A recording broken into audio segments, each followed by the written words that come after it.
तो इनके पास तो गाड़ियाँ भी नहीं थी सर। जब गाड़ियाँ आई हैं तो 1-2 घंटे बाद जो है हमें कहते हैं जी हमारे पास डीजल नहीं है।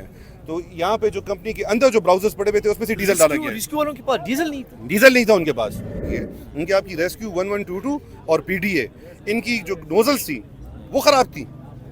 जिन गाड़ियों की नोजल्स खराब थी उसमें प्रेशर ही नहीं था, वो पानी यहाँ से वहाँ तक पहुँच नहीं सकता था। रेस्क्यू 1122 वालों को मिन्नतें कर रहे हैं, पीडीए मैंने मिन्नतें की हैं, लोगों को कॉलें की हैं। इस वक्त हमारे साथ मौजूद हैं इंडस्ट्रियल एसोसिएशन पेशावर हैदराबाद के सदर पीर अयूब ज़कूरी साहब। इन्होंने प्रेस कॉन्फ्रेंस भी की और काफ़ी इन्होंने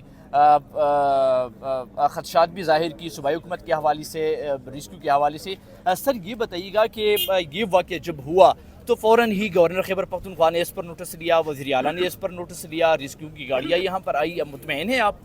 अस्सलाम वालेकुम सर पहले thank you for the kind introduction. एक करेक्शन मैं करना चाहूँगा सर, आपने कहा 24 घंटे हो गए हैं, इस आग को 50 घंटे से ऊपर हो चुके हैं और अभी तक इस पर 100% काबू नहीं पाया गया। कल रात को ये दोबारा शुरू हो गई थी, दोबारा 5 ब्रिगेड्स आई। अभी भी मैं एक चीज़ को हाईलाइट करना चाहूँगा, आपने मेंशन किया हमारी प्रेस कॉन्फ्रेंस का, तो रेस्क्यू 1122 वालों ने काम रोका हुआ था कि जी जब ये प्रेस कॉन्फ्रेंस शुरू होगी तो हम पानी डालना शुरू करेंगे ताकि वो कैमरों में नज़र आए। तो ये तो हमारा हाल है सर। बाकी आपने बात की बेसिकली कि जी मुतमईन हूँ, तो हाँ गवर्नर साहब से मैं बहुत ज़्यादा मुतमईन हूँ, बहुत ज़्यादा तहे दिल से उनका शुक्रगुजार हूँ। हमेशा उन्होंने जो है ना मतलब जो हमारे जो सूबे का जो पठानों की एक रिवाज है उसको बरकरार रखा। तो मैं ये कहूँगा कि मुझे जो है ना बड़ा फ़ख्र है अपने गवर्नर पे। फिर मैं ये भी कहूँगा कि बेसिकली मेरा कोई सियासी कोई बैकग्राउंड नहीं है, ना मेरे कोई सियासी एम्बिशंस हैं, लेकिन मैं आपको ये कहूँ सर सीएम साहब ने कब वो लिया नोटिस लिया। मैं इस इंडस्ट्रियल स्टेट का जो है प्रेसिडेंट हूँ, मैं तो या जब आग लगी है उसके 15-20 मिनट के बाद से मैं यहाँ पे खड़ा हुआ हूँ, मुझे लिटरली सिफारिशें करनी पड़ी है, मुझे शर्म आई है। हम बच्चों की तरह इधर उधर भाग रहे थे, हमने अपनी जान की वो कहते हैं ना कि मतलब नहीं वो फिक्र ना करते हुए हम कभी अंदर भाग रहे हैं, कभी एक रेस्क्यू 1122 वालों को मिन्नतें कर रहे हैं, पीडीए मैंने मिन्नतें की हैं, लोगों को कॉलें की हैं। गवर्नर साहब से जब वो किया तो उन्होंने फिर आगे मतलब कमिश्नर साहब को बोला, इंस्ट्रक्शंस दी गई। एयरफोर्स बीच में मतलब ही नहीं मैनेज हुई। एयरफोर्स से पहले तो इनके पास तो गाड़ियाँ भी नहीं थी सर। मैंने जैसे अभी प्रेस कॉन्फ्रेंस में भी बोला, आपकी रेस्क्यू 1122 की 2 गाड़ियाँ आई 20 मिनट बाद, उसमें भी एक गाड़ी में था ही नहीं कुछ पानी। आगे मैं आपको बताऊँ सर, यहाँ पे जब गाड़ियाँ आई हैं तो 1-2 घंटे बाद जो है हमें कहते हैं जी हमारे पास डीजल नहीं है। तो यहाँ पे जो कंपनी के अंदर जो ब्राउजर्स पड़े हुए थे उसमें से डीजल डाला गया। रेस्क्यू वालों के पास डीजल नहीं था। डीजल नहीं था उनके पास, पीडीए वालों के पास और रेस्क्यू वालों के पास डीजल नहीं था। यहाँ से डीजल डाला है उन्होंने बोला है डीजल हम दे देते हैं। यहाँ पे आपके सर इकोनॉमिक जोन के अंदर जो है या आपका जो है रीफिलिंग कोई स्टेशन नहीं है आपका कोई नज़दीक, जो लोग गए भी हैं, मुझे तो नहीं मतलब फिजिकली तो मैं शायद मैं गलत हूँ, हो सकता है कहीं इन्होंने कोई बनाया हुआ हो, लेकिन जब प्रैक्टिकली जो हमने कल देखा है, परसों जो देखा है, क्योंकि ये तो परसों का वाक़या है, तो हमें एक उस पर जो है 20-20 मिनट लगे रीफिलिंग में। ये 20 मिनट ना लगे होते तो ये आज इतना डैमेज ना हुआ होता सर। रेस्क्यू वाले तो बड़ा क्लेम कर रहे हैं कि बर वक्त हमने आग पर काबू पा लिया, इसके अंदर वो केमिकल्स थे, ग्लू था, प्लास्टिक था, इस वजह से जो है आग पर काबू पाना ज़रा मुश्किल था, अंदर उसकी रसाई नहीं थी। तो किस तरह देख रहे हैं आप रेस्क्यू के मौक़िफ़ को? अब भी वो कहते हैं कि आग पर मुकम्मल काबू पा लिया गया, सिर्फ कूलिंग का अमल है वो जारी रहेगा बस, और ये वाक़यात है केमिकल की वजह से ये सारी सर 50 घंटे बाद अगर वो कह रहे हैं कि आग पे काबू पा लिया गया है, तो मैं आपको सिर्फ रिक्वेस्ट करूंगा कि ज़रा पीछे बिल्डिंग की शक्ल ज़रा दिखा दें कि उस पर क्या काबू किया है उसने, इन्होंने क्या बचाया है। बेसिक चीज़ ये यस धुआं भी आप दिखाएं कि अभी भी ये उठ रहा है। जो मैंने आपको शुरू में बोला कि जी अभी भी हमारे एक दोस्त है यहाँ पे, वो पेट्रोकेमिकल इंजीनियर हैं, उनसे हम ये जब हम बैठे हुए थे तो ज़ाहिर बात है थोड़े इंसान अपनी रिसर्च भी करता है, इंटरनेशनल स्टैंडर्ड्स हैं और पाकिस्तान में भी, क्योंकि जो आग है वो तो किसी की डिफरेंट नहीं है कि हमारी ज़्यादा गर्म है और उनकी ठंडी है या कुछ वो है। आपके पेट्रोकेमिकल प्रोडक्ट्स में विद इन 7 मिनट्स आपने इसको कंटेन करना होता है, ठीक है जी। जब आपका फ़ोन करने के बाद 20 मिनट बाद 5 ब्रिगेड आती है, उसमें से एक खाली होती है और एक पे पानी होता है, तो मुझे बताएं वो कैसे उसको काबू किया उन्होंने। उसमें से कोई आपके पास रेस्क्यू 1122 के पास फोम वाली, ये इंडस्ट्रियल स्टेट है सर, यहाँ पे अरबों रुपए की इन्वेस्टमेंट है और अरबों रुपए को जो हम पुश्तों में कहते हैं ना सर्दी उखरी, यहाँ पे जानी नुकसान कितना हो सकता था सर। यहाँ पे बिल्कुल इसके साथ जो एडजेसेंट पावर प्लांट है, वो पावर प्लांट खुदा ना खास्ता मतलब तक आग पहुंच जाती, तो ये तो बेसिकली एक चेन रिएक्शन होता। ये तो एक फैक्ट्री से दूसरी फैक्ट्री, यहाँ पे तो सारी वॉल टू वॉल फैक्ट्रीज है सर, तो ये तो फिर आगे जाना था और कितना जानी और माली नुकसान होना था, इसका कौन जिम्मेवार होता। अब इस माली नुकसान का कौन जिम्मेवार है, कौन इसकी भरपाई करेगा? सर मैं तो साफ बात है, बड़ा स्ट्रेट फॉरवर्ड बोलूँगा, हमारी हुकूमत वक्त जो केपी की गवर्नमेंट है, ये उनकी नाइली, ठीक है कि पहले तो जी हमें कोई मतलब, मैं जैसे मैंने आपको बोला सिफारिशें हम कर रहे हैं कि जी 5 ब्रिगेड आ जाए, ये कौन सी बात है कि जी फायर ब्रिगेड के लिए हम सिफारिशें कर रहे हैं। उसके बाद जी मतलब नहीं आपकी 18 से कि 21 से, इस फिक्र में मैं गलत फायर हो रहा हूँ ब्रिगेड के लिए आप सिफारिशें कर रहे हैं, ये तो रेस्क्यू 112 इमरजेंसी कॉल पे जो है ये सर चीज़ें आ तो जाती हैं। सर है ही नहीं उनके पास। उनकी जो आधी से ज़्यादा फ्लीट जो है वो आपकी जो है पॉलिटिकल रीजंस के लिए पंजाब में फंसी हुई थी। उन्होंने जी 100 से ज़्यादा बंदा कहते हैं कि जी इन्होंने वहाँ पे अरेस्ट किया हुआ है क्योंकि miss use of the government machinery हुई है, तो उस चीज़ में पंजाब में वो बंद हुए हुए हैं। तो मुझे बताएं बेसिकली कि जी इसमें हमारा क्या कसूर है। हमने तो वोट दिया, जैसे अभी आपकी प्रेस कॉन्फ्रेंस में बात हुई, हमने तो एक हुकूमत पे जिस पे एतबार किया उसी ने ही हमारी पीठ में खंजर कोट दिया। हमें तो basically I feel stabbed sir. मतलब इस सूबे में मेरे वालिद साहब सन 85 से यहाँ पे इंडस्ट्रियलिस्ट हैं। हम यहाँ पे जो है ना खून पसीना है, चाहे 2008 की बात करें, दहशतगर्दी की बात करें, हम इस सूबे को छोड़ के नहीं गए। हमने यहाँ पे जी हर चीज़ की मुश्किल देखी है। उसके बावजूद हमें ये मिल रहा है सर, ये सिला मिल रहा है। यहाँ पे हमारा वो ब्लड एंड स्वेट जिसको हम कहते हैं, सब कुछ यहाँ पे है।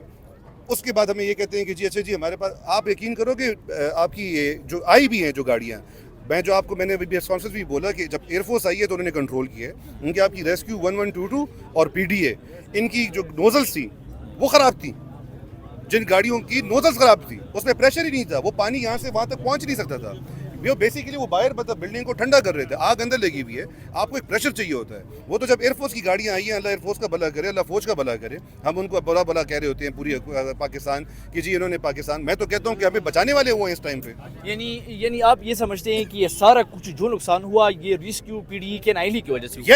Yes 101% sir. और मैं बेसिकली इसमें बड़ा स्ट्रेट फॉरवर्ड, गवर्नमेंट को, अगर गवर्नमेंट के पास फैसिलिटीज़ होती, बात जिस तरह करते हैं कि जब हम, जिस तरह अभी गजनफर साहब ने बात बोला कि जी डीजी साहब बोलते हैं कि जी लंदन में ये होता है, तो भाई आप हमें लंदन वाले वो भी दो ना, फैसिलिटीज़ भी दो ना। टैक्स तो जब लेने का टाइम आता है सर, लिटरली हैरेसमेंट्स होती है। मुझे आप बताएं, तो जब एफबीआर आता है या आपका जो है कोई पीकेपी का कोई डिपार्टमेंट आता है, चाहे वो फूड अथॉरिटी हो, चाहे वो आपका जो है प्रॉपर्टी टैक्स वाले हों, एक्साइज वाले हों, कोई भी डिपार्टमेंट हो, ठीक है जी, वो आते कैसे हैं? जैसे कि हम चोर हैं। दो लैंड क्रूज़र आ जाएंगी, चार उसके साथ जो है ना पुलिस की मतलब नहीं गाड़ियाँ आ जाएंगी आपके उस पे जी, मतलब नहीं एकदम आएंगे बदमाशों की तरह जी, दरवाज़ा खोलेंगे, आप बैठे होगे कि आप समझोगे हुआ क्या है, मैंने किया क्या, आपने कोई पोर्टर का काम कर रहे हैं, हम यहाँ पे हम कोई जज का काम कर रहे हैं। ये कब से आपके साथ ये रवैया है? Sir from the very beginning sir, ये दिन ब दिन बढ़ रहा है, साफ बात होती है कि जी हम जी कंप्लायंस कर रहे हैं, हम ये कर रहे हैं, कुछ कंप्लायंस नहीं कर रहे। जो ऑलरेडी टैक्स पेयर है उसको और दबा रहे हैं, जो नया टैक्स पेयर है उसको पकड़ नहीं सकते, जो नॉन टैक्स पेयर है, ठीक है जी। जो एग्जिस्टिंग टैक्स पेयर है, यहाँ पे वही वाली बात है कि जिससे आप बैठो, मैं आपको सिंपल सी बात बताऊँ, यहाँ पे अब तो लेबर उस टाइम पे आ गई है। अगर आपका एक जो है मतलब भी नहीं, एक बंदे को देखो, आपका ईओबी और ESSI जो है 4,400 या 4,200 रुपये एक बंदे का खर्चा आता है महीने का। लिटरली अब लेबर कहती है कि जी अब आप हमें दे दें, आप 4,000 की जगह 3,000 हमें दे दें कि हम अपने घर आटा तो ले जाएं। इस महंगाई में हुकूमत क्या कर रही है? कौन सा उससे सपोर्ट दिया है? कौन से बंदे के पास ये गए हैं कि यार लोगों ने यहाँ पे मीडिया पे जी, आप आई एम सॉरी टू से, आप लोगों पे भी पाबंदी है कि यार ये खबर दिखानी है, ये खबर नहीं दिखानी। लोग यहाँ पे जी मतलब खुदकुशियाँ कर रहे हैं, अपने बच्चों को मतलब भी नहीं वो जहर दे के मार रहे हैं। वो वाला टाइम आ गया है। इस टाइम में जी मतलब भी नहीं लोगों के पास टाइम है, मतलब मैं बड़ा स्ट्रेट फॉरवर्ड बोलूँगा, हमारे CM साहब के पास टाइम था किसी की हाईटी पे जाने के लिए, लेकिन यहाँ पे हमारे पास आने के लिए उनके पास टाइम नहीं था। ओके सर, ये बताइएगा कि अगर आप लोगों की ये हालात है, टैक्स पे टैक्स, और आप लोगों ने वो भी जिक्र किया कि टैक्स भी हो रहा है फैक्ट्री मालिकान के, और आप लोगों ने जो है ये कहा कि 18,000 ख़ानदानों को आप लोगों ने रोज़गार फराहम किया हुआ है, 18,000 ख़ानदान के घर की चूल्हे जल रहे हैं, तो इस तरह का अगर माहौल है, टैक्स पे टैक्स आपको तंग किया जा रहा है या टैक्स हो रहा है, इस तरह के वाक़यात में सूबाई हुकूमत की ये इस किस्म का रवैया है, तो ये 18,000 ख़ानदान पे इसका तो असर नहीं होगा?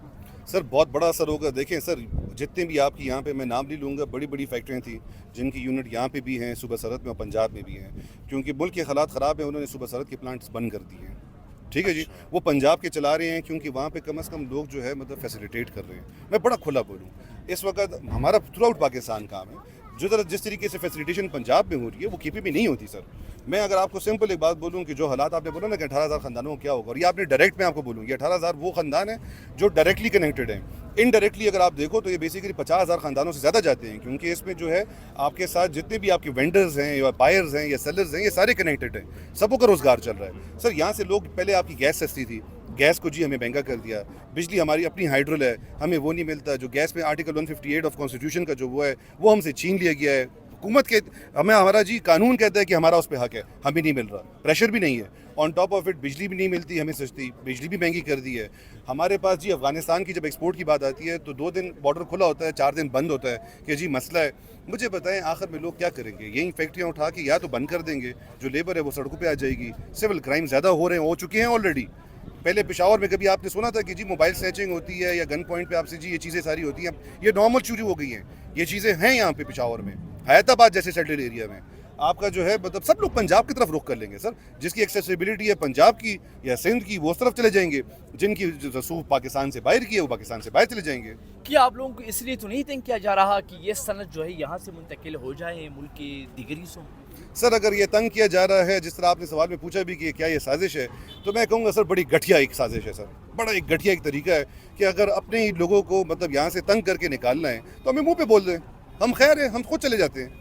अगर ये इस तरीके से चाहते हैं कि जी हमें तंग करके हमें निकालना है तो हमें बता दें, ठीक है मतलब इन्हीं हमसे गलती हो गई है, मतलब हमारे बड़ों से गलती हो गई है यहाँ पे इन्वेस्टमेंट करके, हम चले जाते हैं। अब क्या करेंगे आगे? हालात आपको मालूम पड़ गए और बहुत सख्ती आप लोगों पर आई है, यहाँ से हिजरत करेंगे या हुकूक की जद्दोजहद लड़ेंगे? सर जद्दोजहद लड़ेंगे, हमारा जो है हमेशा हम लड़े हैं, हम बेसिकली भागने वाले लोगों में से नहीं हैं, हमने हमेशा सीना तान के हम खड़े हुए हैं। मुझे अभी भी साफ बात है, मैं खफा बहुत हूँ लेकिन मुझे उम्मीद बहुत है, जो एक हम पठानों में होती है ना, कि मुझे अभी भी उम्मीद है कि शायद हमारे जो सीएम साहब हैं वो इतनी गैरत करेंगे कि वो अभी उठ के अगर ये चीज़ देखेंगे ना तो वो यहाँ पे आएंगे या मुझे कॉल करेंगे या यहाँ पे पहुँचेंगे कि जी जकोड़ी साहब को बुलाएं और हम बैठते हैं शेर हाजी साहब के साथ। और ये सारी यार किसी की दुश्मन के घर में भी जब इस तरह का वाक़या होता है ना तो हम उनसे घर जाके उसके लिए ताज़ियत करते हैं। ठीक है जी, ये तो ऐसा काम हुआ है जैसे कि किसी के घर से जनाजा उठा है, ये कारोबार तो किसी का बच्चा है, उसने जिस तरीके से शुरू किया है हमने ये चीज़ देखी है कि किस एक छोटे से कमरे से काम शुरू हुआ और अल्लाह का शुक्र इस लेवल पे पहुंचा। तो जिस बंदे पे गुजर रही है, अगर ये मेरे सीएम साहब थोड़ी गैरत कर लें और वो आ जाएं तो मेरा जो अल्लाह से बड़ी उम्मीद है इंशाअल्लाह ताला कि अगर वो फोकस हो जाएं तो बहुत से मसले हमारे हल हो सकते हैं। बहुत शुक्रिया सर टाइम देने के लिए।